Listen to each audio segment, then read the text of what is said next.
I can't fathom just hopping in the car and saying, I'm going to go to California for a weekend event.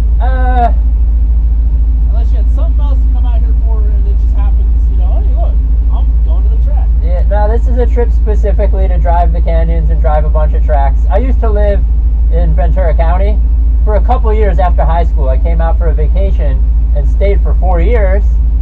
That's a long vacation. Yeah, right? But it was great. It was cool.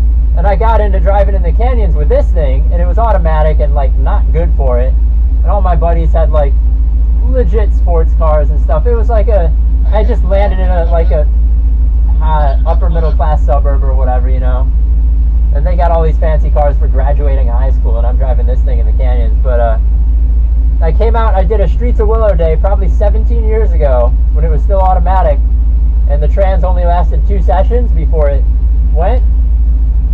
So I've always wanted to come back, drive there, drive here, drive, some of the other tracks, drive Laguna. Yeah, exactly. Drive the canyons. I always used to dream of shifting gears in the canyons and all that shit. So. Well, be sure you go